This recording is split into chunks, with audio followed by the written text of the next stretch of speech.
Every monetary system begins the same way, not with collapse, but with confidence. Long before money fails, it solves a problem. Trade is difficult. Barter is inefficient. Trust is local and fragile. A shared medium of exchange promises order. It allows strangers to transact. It compresses value into something portable, countable, and most importantly, believable. This is stage one of the pattern, birth. Throughout history, money is born during periods of rebuilding or expansion. After wars, after fragmentation, after chaos. A new authority steps forward and offers stability in physical form. Coins, notes, ledgers, promises backed by law. In the early Roman Republic, silver denarii carried consistent weight and purity. Merchants accepted them across the Mediterranean not because Rome forced them to, but because Rome kept its word. In 18th century Britain, gold-backed banknotes became trusted instruments in a growing global trade network. In early 20th century America, the dollar, convertible to gold on demand, symbolized industrial strength and restraint. In each case, money does not dominate society, it serves it. Wages are predictable, prices move slowly, savings retain meaning over decades, not months. A worker can plan, a merchant can price goods weeks in advance. A family can save for the future with reasonable confidence that tomorrow will resemble today. This is stage two, trust. Trust is the most underappreciated ingredient in money and the most fragile. It builds quietly over generations. It requires discipline from those in power, and it depends on one assumption above all others, that the issuer of money values long-term credibility more than short-term convenience. For a time, that assumption holds. Governments restrain spending. Central authorities, whether mints, treasuries, or early central banks, operate within limits. Debt exists, but it is manageable. Extraordinary measures are reserved for extraordinary circumstances.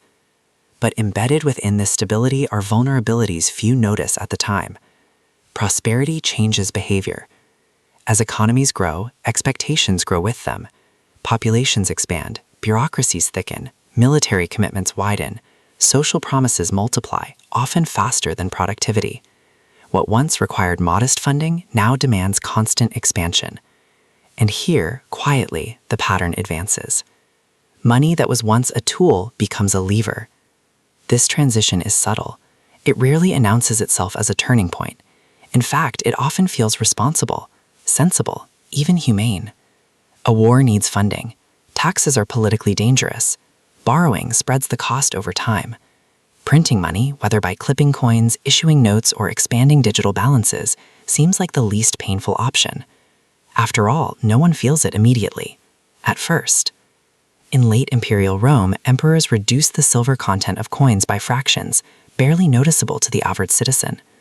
In Britain during the Napoleonic Wars, gold convertibility is temporarily suspended.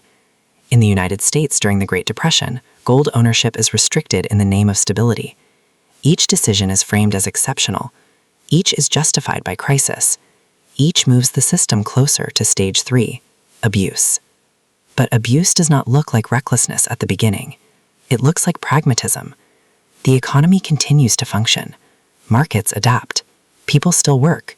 Shops remain stocked. The currency still circulates.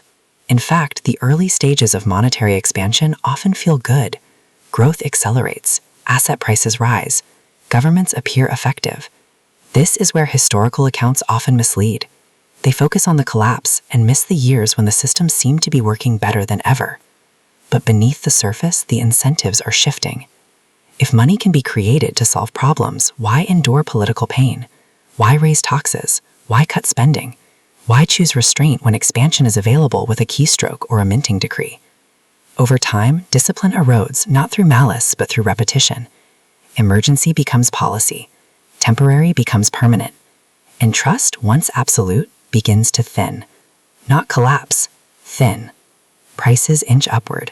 Savings lose purchasing power slowly enough to be dismissed. Workers notice their wages stretch less far than before, but not enough to revolt. Yet, this is the dangerous middle of the pattern, when warnings exist but consequences remain abstract.